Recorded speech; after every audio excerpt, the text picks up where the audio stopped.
सर्दियों में हलवाई जैसा पेठे का हलवा मिल जाए तो बात ही बन जाए। लेकिन जब बात आई इसे बनाने की तो बड़ा ही झंझट लगता है और टाइम भी बहुत लगता है।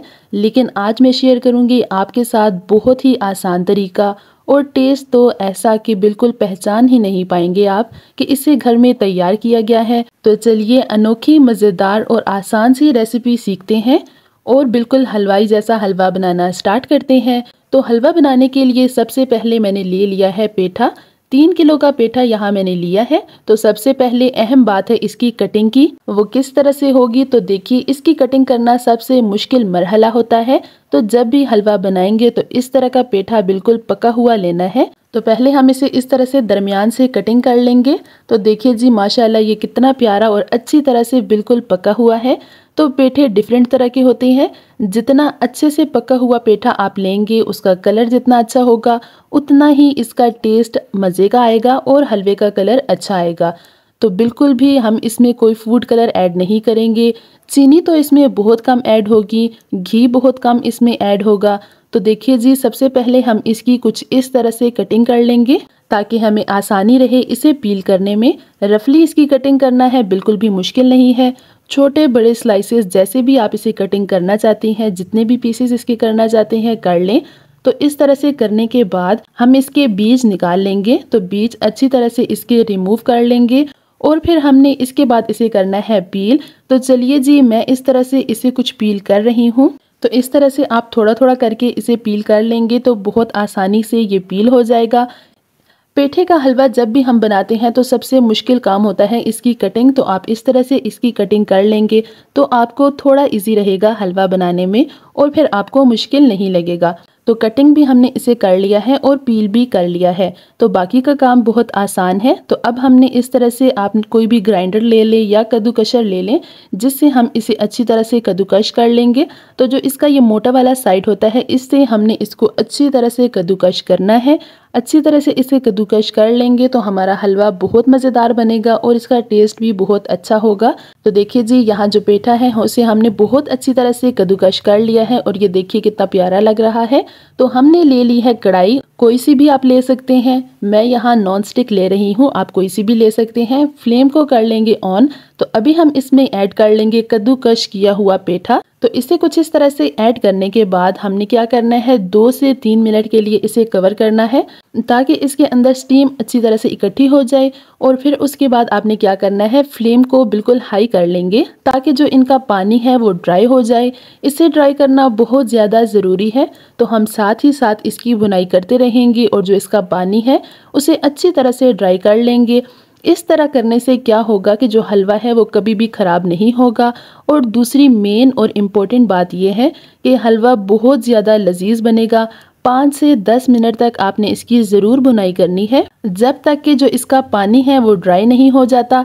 शादियों में जो हलवा हम खाते हैं तो उसमें अलग ही एक टेस्ट आ रहा होता है। तो उसकी यही मेन वजह होती है कि जो हलवाई होते हैं वो अच्छी तरह से पहले इसकी बुनाई करते हैं। जो भी इसका अपना पानी होता है उसे अच्छी तरह से ड्राई कर लेते हैं। तो ये स्टेप बहुत ज़रूरी है, आपने बिल्कुल भी मिस नहीं करना। डायरेक्टली मत बनाइएगा इसे। तो लीजिए फ्रेंड्स, हमने बहुत अच्छी तरह से इसका जो पानी है उसे ड्राई कर लिया है। तो अभी हम इसमें ऐड कर लेंगे दूध। तो 3 किलो का पेठा था तो उस हिसाब से मैं इसमें 1.5 किलो दूध ऐड कर रही हूँ। और दूध ऐड करने के बाद हम इसे कर लेंगे मिक्स और साथ ही साथ ऐड कर लेंगे इसमें इलायची के बीज। तो वो हम किस लिए ऐड कर रहे हैं, ताकि जितनी ही देर में ये बॉयल होगा तो उतनी ही देर में इसकी खुशबू, इसका टेस्ट और भी ज़्यादा अच्छा आ जाएगा। इलायची आप चाहें तो इसका पाउडर बना के भी ऐड कर सकते हैं, लेकिन इस टाइम पे इलायची ऐड करने से आपका हलवा बहुत ही ज़्यादा लजीज बनेगा। और इस तरह जो पेठे का हलवा होता है वो बहुत ही क्विकली बनता है और बहुत ज़्यादा मेहनत भी नहीं होती। तो आपने क्या करना है, 30 मिनट के लिए मीडियम फ्लेम में इसे छोड़ देना है कवर करके। तो देखिए जी, 30 मिनट के बाद ये कुछ इस तरह से हो गया है। तो अभी हम इसमें ऐड कर लेंगे चीनी। तो आधा कप चीनी मैं इसमें ऐड कर रही हूँ, आप अपने टेस्ट के हिसाब से ऐड कर सकते हैं। जो पेठा होता है वो ऑलरेडी थोड़ा सा मीठा होता है, तो उस हिसाब से हम इसमें चीनी थोड़ी कम ही ऐड करेंगे, क्योंकि बाद में हम चीनी और भी ऐड कर सकते हैं।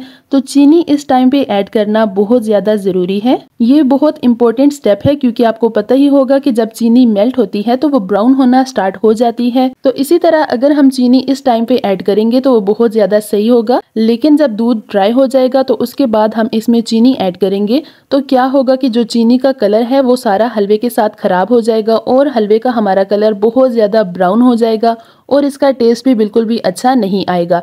तो इसका कलर खराब ना हो और इसका कलर यही बरकरार रहे तो आपने क्या करना है, चीनी इसी टाइम पे ऐड करनी है।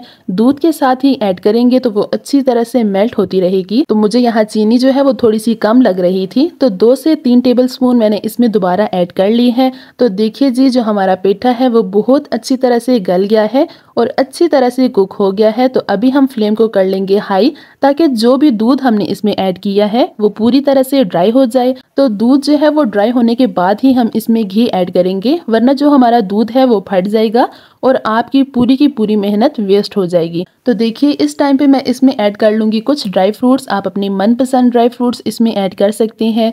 मैं इसमें ऐड कर रही हूँ बारीक कटे हुए बादाम, नारियल, काजू और कुछ मेवा, ताकि ये भी साथ ही साथ कुक हो जाए और बड़ा ही अच्छा सा फ्लेवर इसका एक आ जाएगा। तो मिक्स करते जाएंगे, मिक्स करना बिल्कुल भी नहीं छोड़ना, चाहे तो थोड़ी थोड़ी देर के बाद आप इसे मिक्स करते रहें। तो इस तरह से क्या होगा कि जो आपका हलवा है वो कढ़ाई की तह में नहीं लगेगा और बहुत अच्छी तरह से पक जाएगा। तो देखिए जी, फाइनली दूध बहुत अच्छी तरह से और पूरी तरह से ड्राई हो गया है।